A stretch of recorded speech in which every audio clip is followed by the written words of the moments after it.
you know.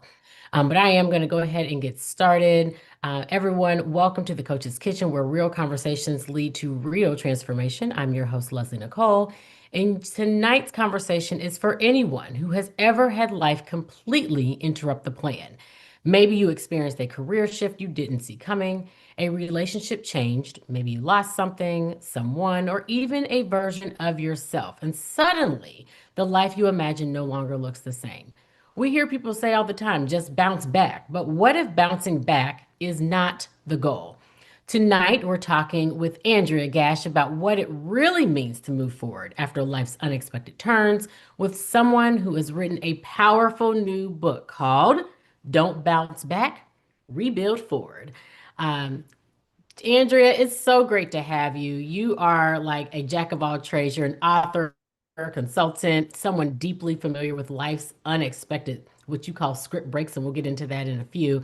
But tonight we're going to talk about identity shifts, grief, transitions, reinvention, how to rebuild when life doesn't go according to plan. So, Andrea, welcome to the Coach's Kitchen. Thank you. I'm so glad to be here. Absolutely. I'm so excited that you're here. I'm so excited that you're here. Well, why don't we just get right on into it? Does that sound good?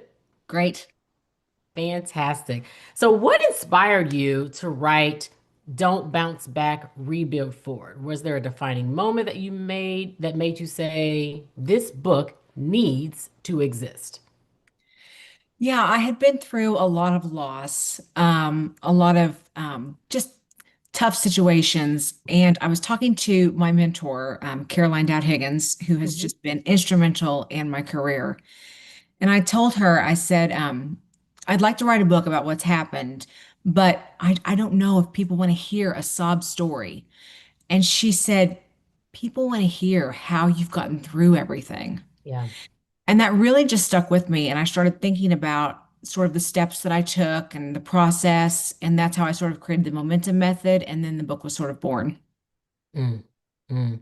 So I'm going to read a book I'm sorry, a script, an excerpt from your book on page 11. And you used the term script breaks, which I loved. I heard you speak about this a couple weeks ago at the chamber event up in Kokomo, Indiana. It's a little lengthy, y'all, so just give me a moment. But it says my script break began in mid-January, my least favorite time of the year. The Christmas tree had been taken down, and the world felt cold without the glow of twinkling lights. The week before, my mother-in-law, Jan, a second mother to me, had died in my arms unexpectedly. I was sitting on the floor of her home, going through her items one by one. I was surrounded by bags and boxes separated into trash, donations, keep, and friends. I was in her kitchen, her favorite room, going through her baking supplies, and I stopped when I picked up her favorite cake plate. It was the one she used every holiday and for our birthday cakes. Jane was a talented baker and had given me many of her recipes over the years. As I went through her baking pans, I could almost smell her sugar cookies, a family favorite, especially during the holidays. I cried until my body ached and tears ran down my face, hitting the floor. I cried for what we had had and what was lost. And then a few days later, after taking my allowed 3 days of bereavement, which I think is absurd, but 3 days of bereavement, I was back to work, hair and makeup done, a smile plastered on my face. I went into the day with a fake it till you make it mindset, but soon realized that was easy because hardly anyone mentioned what had happened. Only a few close work friends acknowledged my grief and offered words of support. The silence of my colleagues was deafening. That is so transparent and raw. And the first time I heard you speak about that a few weeks ago, I was like, oh my gosh. And we hear all the time, everyone has a story, everyone has a story. But explain to us what that means, like the script breaks. Explain what it means because I think so many people experience them without realizing there's a name for what they're going through. Yes, a script break is something that you didn't plan for and something that you certainly didn't want. And sometimes they happen fast, maybe a diagnosis or the loss of a loved one. the loss of a job, but other times it creeps in really slowly from a long period of time when you just sort of realize you don't recognize the person who you've become, or maybe a dream that you've been working towards, you realize it's not going to happen and that road not traveled. So those are all script breaks. And I started having script breaks really early because my biological parents had died when I was 9 months old. And then my grandparents adopted me. But because they were my grandparents, I lost them before I turned 40. Mm. And then my husband has a progressive disability and he's had over 20 surgeries. Wow. And then we lost my father-in-law. And then I battled infertility for a long time. And I was blessed to adopt our son 5 years ago when he was 12. And then my mother-in-law had been the constant through so much loss. And so she had moved up with us and she was diagnosed with cancer. And I was really a primary caretaker for her, taking her to all of her appointments. She literally lived in my living room, just across the room here. And I took care of her with all the nurses. And the day that she passed, she was doing so much better. And I actually gave her CPR and she died in my arms. And at work, everyone knew that because I had called my friend and my boss there, and I just sort of said, "This is what's happened." And so for me to go back and no one to acknowledge the loss was really hard. Yeah. Do you think that those individuals, like those colleagues, just did not know how to deal with a script break? I do. I think that people get really nervous if they're going to say the wrong thing. Yeah. And I think what happens with script breaks are that we also don't want to compare them. You know, they're all script breaks are huge and they all affect our lives. Losing a job that you've been at for many years and that you loved and Mhm. losing it unexpectedly is painful. And I Yeah. don't want people to think, well, I can't relate because I didn't lose people. And that's absolutely not true because any script break that you're going through, it could be divorce, it could be just something that you have lived your whole life for. Maybe you thought you want the White House with the picket fence, and that's didn't happen for you. And all of that is painful, and all of it deserves to be acknowledged. Yeah. Yeah. It's hard. It's hard. Yeah. So the thing is, a lot of people, like, we think that grief only comes from death. Hmm. But your book broadens that perspective. Like there's so many different kinds of losses that can create a script break, or what the insurance age or insurance industry calls like um, life-changing events. Mhm. So how do these life-changing events or these script breaks challenge who we think we are? So it could be career loss, divorce, whatever. Yeah, well, we all sort of base our identity about what we think is going to happen to us. Yeah. And sometimes we maybe get sucked into an identity that we never really planned for and it was never really us. But then when we're forced to look at it because there's a break and everything's shattered, you find out who you really are. And I Mhm. think that happens a lot of times. It happens with any script break that happens to you. And it was really important for me to touch on all script breaks in the book. I even talk about the loss of a beloved pet. All of Mhm. those matter. All of those are important. And I think that sometimes our society makes us just push those down and not talk about it because they think it's not big enough for us to be upset about, which is ridiculous. And I really Yeah. wanted to show that in the book. Yeah. One of my colleagues just lost a pet Friday, I think it was. And I mean, It's it's so hard. hard. It's Yeah. hard. It's hard. And you talked about society. Like we don't necessarily want to talk about it. We want to suppress those things, but society also tells us to bounce back. Yes. So why did you challenge that idea, especially like, I mean, your book right here, like it tells us what we're supposed to do. Don't bounce back, rebuild forward. Yes. So, like, why did you want to challenge society's idea of bouncing back? After everything that I faced, after every death, after Mhm. every failed fertility treatments, Yeah. that's what I did. I just went back into busy mode, productivity mode, and bounced back, trying to be the person that I was before that happened. I was really good about just showing up at work with a smile on my face, always hitting my deadlines, always hitting the goals, never letting the cracks show. But then when my mother-in-law died, I just couldn't do that anymore. I couldn't bring myself to do it. It Yeah. was just like I just hit a wall with it. And couldn't go back and bounce the way I had before. I didn't have it in me. And that's when I realized I was going to have to process this differently. Hmm. Hmm. I see your little fur baby back there too. So Oh. cute. It's so adorable, so adorable. Um, so let me ask you another question. So much of the book is also focused on what you call the momentum method, which is essentially your framework. And I'm going to read just a short excerpt from there. Um, and it says, that moment on Jan's floor, which Jan was your mother-in-law, sobbing as I cleaned out her kitchen made me realize the old way wasn't working, which you literally just mentioned. Yeah. I couldn't keep pretending. I had to get honest and Mhm. messy. The momentum method isn't about bouncing back, it's about rebuilding forward. Each step gives you momentum for the next, helping you breathe, name what's been lost, reconnect with yourself, dream again, and take real steps, not the fake ones. We're not pretending. Take the real steps toward a future you are excited about. I wasn't looking for a grand life overhaul. In fact, that would have seemed too overwhelming.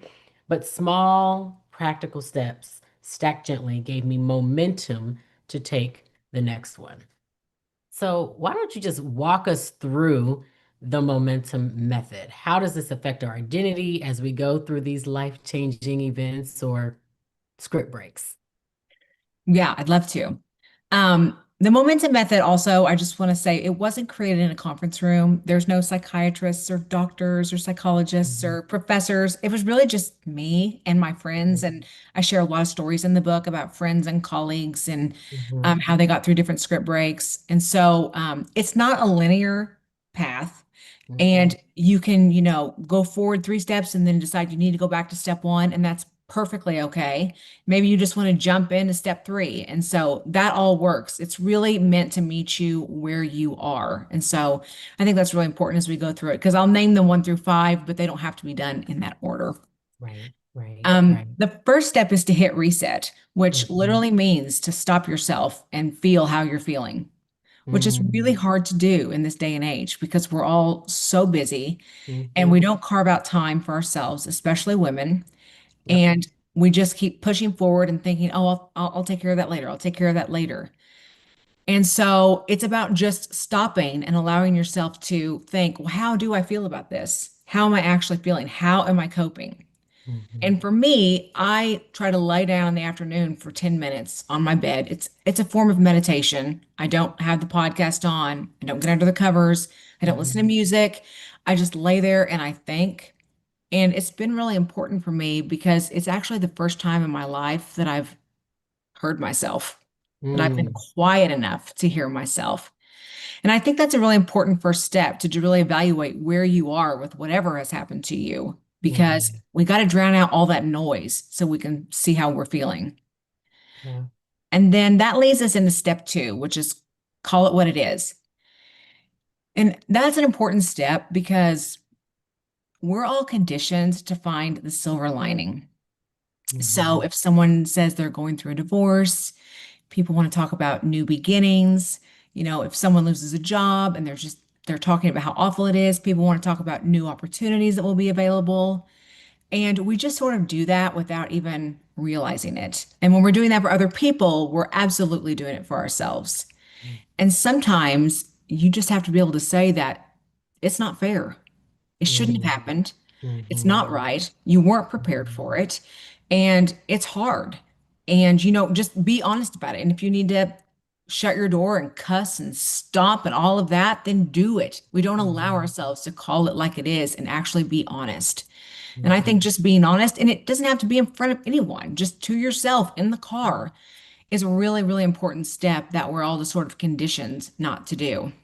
Condition not to feel. Exactly. Yeah.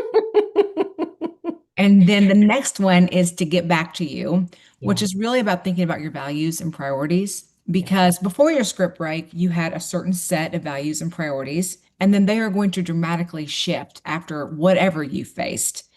And Mhm. so some things are going to be the same, some things are going to be totally different or just off the charts. Like, I don't care about that anymore. Hmm. And that's about really sitting down and being honest and writing those down and thinking, okay, well, that doesn't quite fit anymore. So what am I going to do next? And I talk a lot about if you in our lives, we're going to experience a lot of script breaks. I mean, sadly, that's just the way life rolls. And that means that every single time when we are looking to, okay, I'm going to rebuild again, you have to see what your priorities are right then, not Right. what they were before. And you're just going to keep reevaluating that all throughout your life. Hmm. Hmm. Yeah. And then we have Dare to Dream, which is Which I so love. hard for us. It's so hard for people because we are afraid of dreaming. We don't want to be let down. We don't want to disappoint. We maybe don't feel confident to have big dreams. And the great example that I use is after many years of infertility, we were able to adopt our nephew after many years of trying and being told no. Hmm. And I couldn't have actually dreamed that dream, but I had to be Hmm. willing to dream it. Yeah.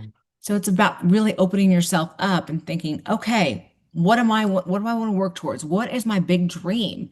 And they can be small dreams or big Hmm. dreams. In fact, I recommend a combination of both, get that Hmm. momentum going. But it's just so important that you allow yourself that because that's what life's all about.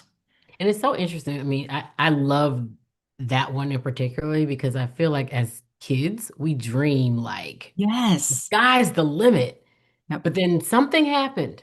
Life happened. Yes. Like these script breaks have happened.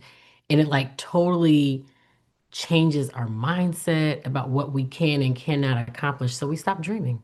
Absolutely. And I think a lot of us, we get disappointed many times Yeah. and we just sort of shut down to that. You think, we Hmm. protect ourselves, we put our armor on. Yep. So we have to take that armor off. Yeah. I And like then the that. last I step is like to that. rewrite your script, which is the most fun of all because you are in charge of your life and you can change it at any moment. And if you don't want to stay status quo of how things have been going, then you have the power and you can change that. And it's just really empowering to think I can change my life if I want to. Mhm. And I want to make sure that people know that and that they're told that. Yeah. Well, I'm here for it. I love the process. I love everything about it. And I love that it wasn't like a doctor Yes, defined moment. It was literally like your life experiences. And this is how the framework came to life with conversations and et cetera. So, how do people know when they're rebuilding, though, versus just surviving? well, we all sort of go into survival mode, and Mhm. I think we just don't have much to look forward to. We're just Yeah. going through the motions. We're not feeling inspired. We're not Mhm. feeling like we're actually moving forward in our life. We don't have that momentum. And I think that when you're really in the process of rebuilding, then you're Yeah. going to feel that. You're going to feel that fire. You're going to feel like you're working towards something. Things are changing. Mhm. And I just think you're going to feel like really empowered in your life. Yeah. And so when you talk about rebuilding, before we even get to rebuilding, I guess my question would be like, what are the signs that someone may be stuck trying to bounce back instead of moving forward? Like, how do they know? Well, we all have that thought sometimes, like, oh, I was so happy back in Hmm. 2008. I wish I could get back to that version of Andrea. Hmm. And I think if you find yourself thinking that a lot about old versions of yourself, you realize that you're stuck. Yeah. And if you're not growing, if you don't have different dreams you're chasing, and if you're not allowing yourself to sort of understand what's happening in your life, be honest about it, Hmm. decide you want to make changes or you want to go for big things, then you're stagnant.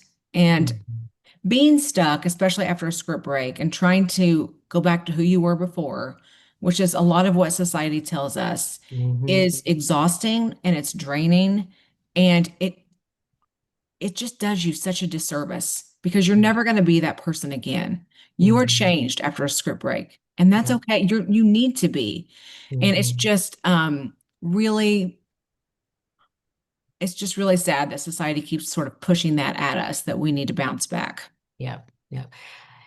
I believe it was Oprah Winfrey who said that, and she's one of my favorites, at least in the past. But anyway, so one of my favorites, and she just talked about how a stop, like literally a stop in something in your life, is literally a detour. Hmm. And so sometimes we're like, oh my gosh, but we think of it as failure. We think of it as like, oh my, we think we grieve. There's so many feelings and emotions that come about from that. Yes. But what you're saying is like, this is a detour. This is who you are becoming. Yes. So anyway, just wanted to share that analogy. Yeah. It Yeah. was not in my script. But anyway, Love it. one of our viewers, who you might know very well, her name Oh, is Dina, wow. she says, how would you say that you have changed? Your life is different now that you have rebuilt forward. That's a great question. Um, my life has completely changed because I am allowing myself to dream bigger than I ever have before. I've Hmm. empowered myself to allow myself that reset every day, to hear, to feel and hear how I'm actually coping with things. If I'm Hmm. somewhere where I'm spiraling and I need to maybe pop back to the momentum method and go through a step again, if I need to sort of zen myself and do, whatever centers me, I know to listen for that now. Yeah. And I think Yeah. that's really, really important because we all sort of push through those steps. So now I'm at a place in my life where I prioritize myself.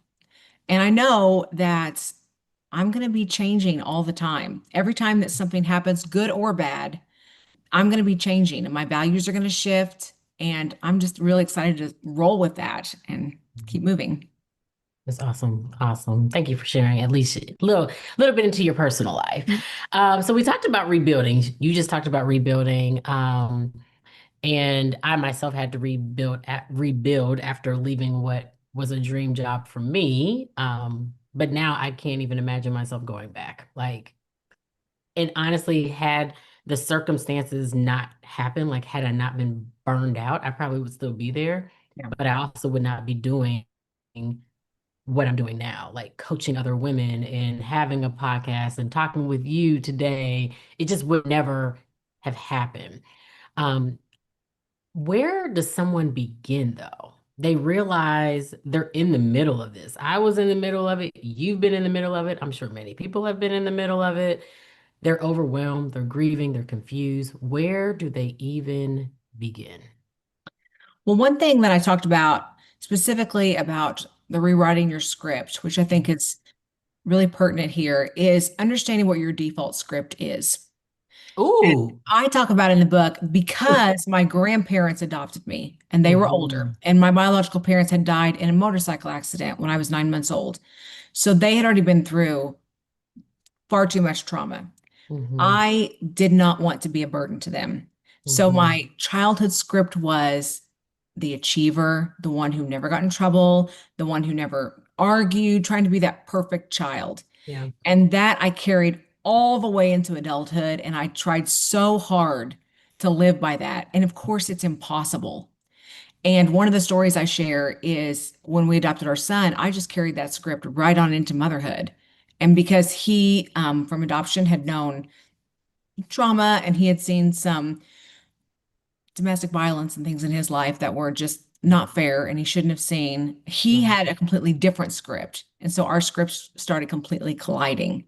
Hmm. And so I realized, well, I've got to change my script. And I think we Mm. all have to realize what is our default script that we just keep running over and over again, and how can we change it? Is it serving us? And if not, we've got to make changes to it. Hmm. So how did you go about that process? Is it literally the momentum method? Is that how you I, got through it? yes, I literally went Wow. through the momentum method and I just started really writing everything down, paying attention to everything, Hmm. and sort of just being open to criticisms and, Hmm. being willing to change and move forward. Yeah, yeah. So one of the things you say in your book, as it relates to building and rebuilding, is you aren't rebuilding from scratch, but with intention. Love that sentence. You aren't rebuilding from scratch, but with intention. You keep what worked from the old house, Mhm. the solid foundation. The room is filled with memories, your favorite reading chair, and you design something that fits your life now. You aren't demolishing your past, you are redesigning it for who you are today. Girl, that whole paragraph right there. That's powerful. Thank you. Like you keep what worked from the old house. Mhm. but we're rebuilding a new house. Exactly. So you say, we're not demolishing our past, we're redesigning it. So what would you say, what role does mindset play in the healing, in the rebuilding? Yeah, mindset is huge because you have to sort of be ready. And Hmm. everyone's not going to be ready at the same time, and Hmm. that's okay. And it may happen right after a script break happens to you, or a year after, or 3 years after, and that's okay because you do have to be in the right mindset in order to rebuild. Because even just looking at your foundation and deciding, okay, this is what I like about my life. This is what I want to keep. This is what I've worked for and is working for me and making me a better person. And deciding then, but this isn't. These Hmm. things are holding me back. They're not right. You're not going to be ready to even have that conversation with yourself if you're not in the right mindset. And there Mm. is no pressure. I want to make sure that people know that when you're dealing with something really hard, we all are going to come at this at different times in different ways, and that's okay. I think that, society sort of pushes, especially the 3 days bereavement. After I lost my mom, my dad, my father-in-law, my mother-in-law, I only ever had 3 days of bereavement. And, that's sort of what society thinks. Then, okay, you come back in, you've taken care of business there, and let's get back to normal, which is ridiculous because you can't even Like, what bury is someone in normal? 3 days. Like, what is I normal know, after that? exactly. Yes, exactly. So I think that we're sort of pushed on that timeline in our life, and there is no timeline. I like that you say there is no timeline because I'm a scroller on social media, and when people are grieving and like, you'll be fine, and in like such and such amount of time, it's going to be fine. And I'm like, but is it going to be fine? When is it Exactly. going to be fine? You are different than me. I am different from you. And so our our our lives are just very, very different in how we perceive them. And so I appreciate that you give people the permission to acknowledge where they are and how much time they take to rebuild. Yeah. Um, so, oh, go ahead. You were gonna say something. Go ahead. What one thing I was going to say is something that you hear a lot is that Hmm. people say, well, the first year is always the hardest. Once you get through the Hmm. first year of birthdays and holidays, it's going to be better. Well, then that puts a lot of pressure on that second year. And for me, the second years aren't better. It's always going to be hard. It's always hard, and I have to move with that and work with that. But again, that's just us sort of giving ourselves that timeline of, well, Hmm. everyone said after the first year it's going to be better, so why isn't it? Yeah. So, as you were writing this book, did anything surprise you while you were writing it, whether it be about yourself, your family, the healing process, anything? Yes. There's a part in the book where I talk about when I was in kindergarten. I had never Hmm. gone to preschool or anything like that, so I'd never been away from my mom. And when I first went to kindergarten, there was like this big wooden block of the teachers' mailboxes, and there was a phone on it. And my Hmm. mom had taught me the phone number. And I would like tell them I had to, go to the restroom, but I'd really creep out. I'd pull a chair over and I would call her on the phone every day. And it sounds funny, and it was until I got caught and wasn't allowed to do that. But it comes from what I now realize was anticipatory anxiety. And that was an Mm. anticipatory grief because my grandparents had adopted me and they were older, they would Mhm. often say things to me, even as a young age, well, how would you answer that if we weren't here? So I would say, how do I do this? And they'd show me once. And then I say, what, how do I do this? And they'd say, well, how would you handle it if we weren't here? Someday we're not going to be here. What are you going to do then? And Mhm. they were, of course, well intended. And I'm not saying that they did anything wrong, but for me, that created an anticipatory grief that I dealt with all the way until they passed away. I called them several times a day, every single day of my life. And if they didn't answer the phone, I would just feel this overwhelming anxiety just take over because I was so scared that something had happened to them. And I Mhm. never put that together until I wrote the book. And when I got to that and I Mm. was sort of thinking through that and putting the pieces together and doing some research on it, it was like a light bulb moment for me. Yeah. Yeah. So speaking of light bulbs, one of the things that we've talked about this evening is, giving yourself permission to feel and giving yourself permission to change. Um, One of the things that you say in your book is give yourself permission to feel foreign in your own life. It's part of the rebuilding process. You haven't disappeared, you are just in transition. So, like feeling foreign in my own body. Hmm. Girl, I have experienced it, and Yes. it was hard as hell. Like, that's literally how it felt. It literally felt like I was looking at myself, I was like, who are you? I felt like my kids didn't know who I was, my family. I was very quiet, which now you know me, I'm not quiet. I talk a lot.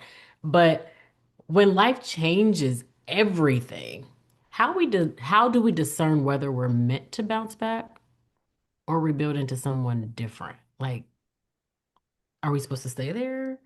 Like, do we just reevaluate our situation? Like, what do we do as we're giving ourselves, that permission?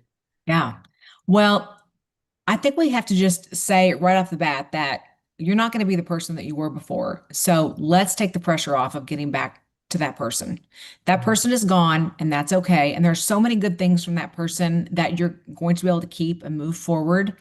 And the parts that you're not keeping, well, guess what? You've learned from that. So I think right off the bat, we have to know that when script breaks happen, we're going to be different. And Mhm. then I think really we have to embrace that. We have to embrace those moments where we're really scared about what's happening, where we don't know what our next move is, that we feel, a lot of just pressure about figuring it out fast because we don't want to be in this foreign place, but we have to Mhm. sit in it. Yes. That's where we're going to rebuild. That's how we're going to figure out how life is going to change for us. Mhm. And a lot of us just rush through it, but Mhm. you can rush through it, but it's going to come back. It's going to hit you again. It demands to be felt. Mhm. You're gonna. So would you say the best advice is not to rush through it? Yes, I would say absolutely. When something happens to you, you have to allow yourself to feel it. Mhm. You have to allow yourself to sit in it. You have to take that time to call it like it is and just say how awful it is. You don't have to sugarcoat everything. I think that's part of the reason that people feel they feel guilty about talking about, how upset they are, how unfair this was, or how it was totally unexpected and it's changed their life and they're angry about it. And I think that we're sort of afraid to feel that way, but it's so important that you do. Yeah. So we talked about being raw and messy, and honestly, that's where the coach's kitchen comes into play. Like, we really want our viewers to take more of a crock pot marinade baking approach to rebuilding their life and not a microwavable air fryer approach, because guess what? I mean, they're good. I mean, it's good. It's fine. But and they're simmering and it's a long process. It tastes better. And then sometimes we have to refine the ingredients. Yep. And so it's like, what am I supposed to be doing? Like Yes, reevaluating where I'm at, what are my beliefs, what are my values? So exactly. yeah, I told you, I was like, before I was like, yeah, I love it. we are so like right here, right here. Okay, here's some rapid fires for you. Finish Okay. this sentence. Rebuilding forward means. Hmm. Rebuilding forward means looking ahead honestly. Mm, love it. What's one thing you hope readers feel after finishing your book? Heard. Ooh. What's one thing you hope readers do after finishing your book? Are honest with themselves. Okay. Um, let's see. I have one more and it's just gonna come to me. Um, who do you hope readers become after finishing your book? The version of themselves they always dreamed they could be. Because it's Mm, possible. It's possible. All of your dreams, even if a dream that you have planned for your whole life, that hasn't panned out, and maybe that's your huge script break, and that happens a lot, and it is so painful. Hmm. But guess what? There is still something out there for you, something amazing. And that just means you have to pivot. And I think that that's what I hope people really get is okay, well, maybe this is closed, but there's going to be something else. I can rebuild again. Yeah. And we have another viewer question, and I think this is a good one. Okay. How do you support someone? And I think you can answer because, you talk about it in your book, but how do you support someone in the midst of them rebuilding when you're in your own journey of rebuilding? Well, I think this is where that call it like it is really important that you're able to Mhm. listen to them and let them say whatever they need to say. Because part of rebuilding is just getting down to the bare bones of how you're feeling. And we Mhm. often, even with our friends, we don't want to say how we're feeling. We don't want to say that I'm so angry about this. I can't hardly think about it because I'm clouded with anger right now. But we need to be able to say that, especially if we're in a rebuilding journey. We Yeah. need to be able to talk about those hard times and where they're going to lead us to. And I also think if you're supporting someone who's rebuilding, allowing them to be feel foreign, like we talked about before. Like they're gonna maybe seem a little foreign to you sometimes because they're figuring out their life, they're figuring out their new direction, and what their new direction is going to be. And they might look a little bit different. They might feel a little bit different and sound a little bit different for a little while. And you just have to stick with them because it's all working. Yeah. Yeah. What about like the communication piece between the two parties? Like, do you think it's important? Do you think it depends on the type of relationship it is? I think it depends on the type of relationship that it is. But I think even, my work story where no one said anything is a good example of everyone can say something kind to each other and supportive during anything. So, maybe you work at a company and some people got laid off unexpectedly and you didn't get laid off and you're like, "Oh, should I reach out to them or should I not? I don't know what to do." Right. Just a kind word to them. Hey, I'm thinking about you. Hope things are going well. Let me know if you need anything. Means so much Mhm. because I have worked at organizations where when I lost my mom and dad, it was amazing. I had incredible support. And then, of course, I had the opposite when I lost my mother-in-law, and it made such a dramatic difference in how I felt and how I rebuilt. And it just makes all the difference in the world to reach out to people and just show that kindness. Yeah.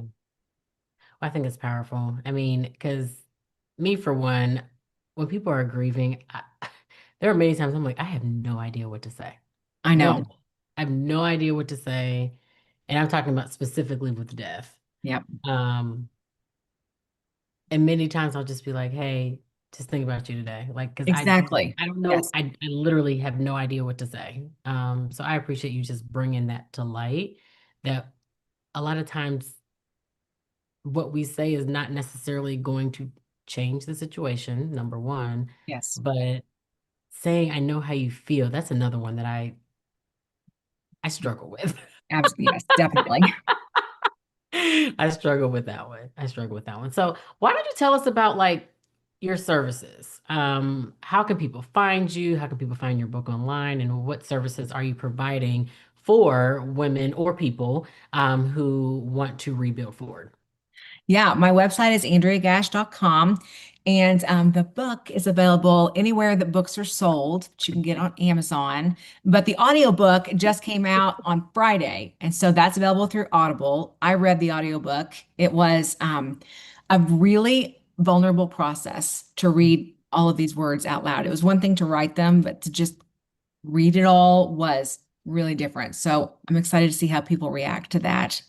I'm a keynote speaker, and I have a few talks that I do, which are all on my website. And right now, I'm focusing on the book and talking about the talk that I gave in Kokomo, which is Don't Bounce Back, Rebuild Forward. But I also do facilitation, and I have those listed on the website. And then I'm just starting with one-on-one coaching for people who are going through any type of script break, any type of script break. They want to talk through the momentum method. They want to get some support. They want to bounce ideas. So they can reach me on the website. Well, I must say, Andrea, I love the script break analogy because we have this script that we all feel that we are supposed to just adhere to. We're gonna have this white picket fence with a dog and a family. I'm gonna have an amazing job, and then I'm gonna retire as a millionaire Yeah. and nothing is ever going to go wrong. I feel like that is what we've been fed, Yep. at least in our country. You're right. But it's not the case. So I just appreciate you bringing real life to Don't Bounce Back. Y'all can kind of see it. Ooh, there it goes. We'll put a link in there for you to get it. But you should go ahead and support Andrea. Sign up for anything that she has. Go see her speak. Her keynote, powerful, Thank you. powerful, and it will truly change your life. So Andrea, thank you so much for Thank joining you us so today. much.